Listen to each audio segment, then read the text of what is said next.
മോള് വന്നതിന് ശേഷം എൻ്റെ ലൈഫ് ഒരുപാട് മാറിയെന്ന് ഞാൻ ചിന്തിക്കാറുണ്ട്. സത്യമാണ്. നേരത്തെ ഞാൻ ആർക്കു വേണ്ടിയും അങ്ങനെ അഡ്ജസ്റ്റ് ചെയ്യുകയോ ഒന്നും സാക്രിഫൈസ് ചെയ്യുകയോ ഒന്നും ചെയ്യില്ലായിരുന്നു. ഇപ്പോൾ അങ്ങനെയല്ല. എല്ലാം മാറി. എല്ലാ പ്രയോറിറ്റീസും മാറി. എൻ്റെ ലൈഫ് സ്റ്റൈൽ മാറി. ലൈഫിൽ ഞാൻ ചെയ്തുകൊണ്ടിരുന്ന കാര്യങ്ങൾ മാറി. പകരം എല്ലാ കാര്യങ്ങളും മോളെ ചുറ്റിപ്പറ്റിയായി. എൻ്റെ ഒരു ദിവസത്തെ ഉച്ച തൊട്ട് വൈകുന്നേരം വരെയുള്ള സമയമാണ് ഞാൻ ഈ കാണിക്കുന്നത്. മോളെ ഞാൻ ഉച്ചയ്ക്കാണ് ഉറക്കുന്നത്. ഉച്ചയ്ക്ക് ഒരു തവണ ഉറങ്ങിയാൽ അവൾ രാത്രി നല്ല സുഖമായിട്ട് ഉറങ്ങിക്കോളും. അവൾ ഉറങ്ങിയതിന് ശേഷം ബെഡൊക്കെ ഒന്ന് റെഡിയാക്കിയിട്ടു. അവളൊരു 2 മണിക്കൂറൊക്കെ നന്നായി പകലുറങ്ങും.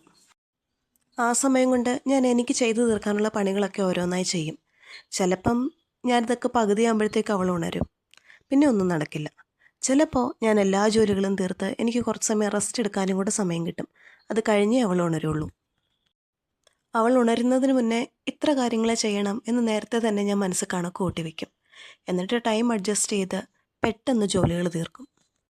ചിലപ്പോൾ എൻ്റെ കണക്കൂട്ടലുകളൊക്കെ അവൾ തെറ്റിക്കും. അത് വേറെ കാര്യം. ഇത് അച്ഛൻ കാപ്പിക്കുരു ഉണങ്ങാനിട്ടിരിക്കുന്നതാണേ. തൊട്ടടുത്ത് വിറകുമുണ്ട്. നമ്മുടെ കാപ്പിക്കുരുവിൻ്റെ പൊടി തന്നെയാണ് നമ്മൾ കടുങ്കാപ്പി എടുക്കാൻ ഉപയോഗിക്കുന്നത്. ഇത് മോൾക്കുള്ള ഫുഡാണേ. അരിയുടെ കൂടെ കുറച്ച് ചെറുപയർ പരിപ്പും കൂടി വേവിക്കും. എന്നിട്ട് നമ്മുടെ വീട്ടിലുണ്ടാക്കുന്ന കറികളും കൂടി മിക്സ് ചെയ്ത് കൊടുക്കും. ആദ്യമൊക്കെ ഫുഡിൻ്റെ കാര്യത്തിൽ അവൾ ഭയങ്കര ചൂസിയായിരുന്നു. എല്ലാം കഴിക്കാൻ മടിയായിരുന്നു. ഇപ്പോൾ അങ്ങനെയല്ല. അത്യാവശ്യം ഫുഡൊക്കെ അവൾ കഴിച്ചോളും. വീട് വൃത്തിയാക്കുന്നത് എൻ്റെ ഒരു ഹോബിയാണേ. അത്യാവശ്യം എല്ലായിടവും ഒന്ന് നീറ്റായിരുന്നാൽ മനസ്സിന് എനിക്കൊരു സന്തോഷം തോന്നും.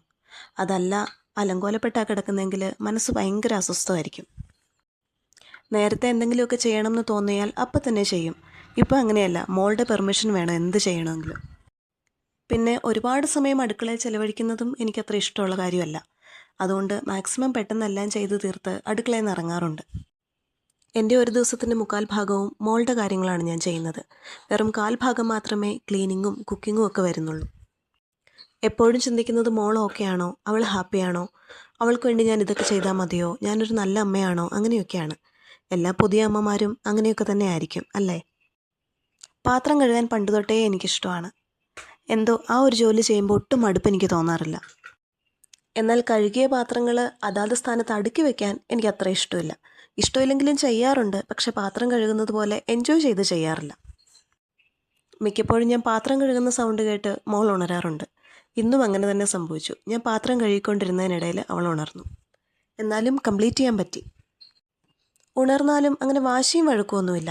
ഒന്ന് കംഫർട്ടബിൾ ആക്കി കൊണ്ടു നടന്നാൽ മതി. ആൾ ഓക്കെയാണ്. ആൾക്ക് എപ്പോഴും ഓടി നടക്കണം. അതാണ് ഇപ്പോഴത്തെ മെയിൻ പരിപാടി. ഇനി മോൾക്ക് ഫുഡ് കൊടുക്കണം. ഉറങ്ങി എഴുന്നേറ്റ് ഉടനെ ഞാൻ ഫുഡ് കൊടുക്കാറില്ല. കുറച്ച് ചൂടുവെള്ളമൊക്കെ കൊടുത്ത് അവളൊന്ന് കംഫർട്ടബിൾ ആയതിനു ശേഷം മാത്രമേ ലഞ്ച് കൊടുക്കാറുള്ളൂ.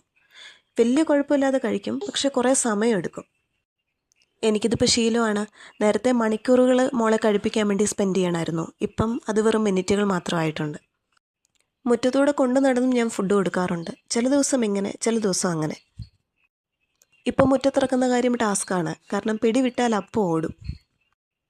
അമ്മമ്മയുടെ കൂടെ വലിയ കളിയാണ്. രാവിലെയും വൈകുന്നേരം ചായ അല്ലെങ്കിൽ കാപ്പി എനിക്ക് നിർബന്ധമാണ്. പിന്നെ ചായയോടും കാപ്പിയോടുമുള്ള എൻ്റെ ഇഷ്ടം സീസണലാണ്. അതായത് കുറച്ച് ദിവസം ചായ കുടിക്കാൻ തോന്നും, കുറച്ച് ദിവസം കാപ്പി കുടിക്കാൻ തോന്നും. ഇന്ന് കാപ്പി കുടിക്കാനാണ് തോന്നിയത്. ചായ കുടിക്കുന്ന സമയം കഴിഞ്ഞിട്ടും ചായ കുടിച്ചില്ലെങ്കിൽ ചില ദിവസങ്ങളിൽ എനിക്ക് തലവേദന വരാറുണ്ട്. അതുകൊണ്ട് ചായ അല്ലെങ്കിൽ കാപ്പി അതെനിക്ക് അഡിക്ഷനാണെന്ന് തോന്നുന്നു. നിങ്ങൾക്കാർക്കെങ്കിലും അങ്ങനെയുണ്ടോ? ചായ കുടിച്ചില്ലെങ്കിൽ അല്ലെങ്കിൽ കാപ്പി കുടിച്ചില്ലെങ്കിൽ തലവേദന? അത്യാവശ്യം വെയിലൊക്കെ തെളിഞ്ഞൊരു ദിവസമായിരുന്നെങ്കിലും തണുപ്പുണ്ടായിരുന്നു. അതുകൊണ്ട് സ്വെറ്ററും തൊപ്പിയൊക്കെ വെച്ചാണ് മോളെ പുറത്തേക്ക് ഇറക്കിയത്. അവൾക്ക് വൈകുന്നേരം ആകുമ്പം ഒന്ന് മുറ്റത്തിറങ്ങണം. Thank you for watching.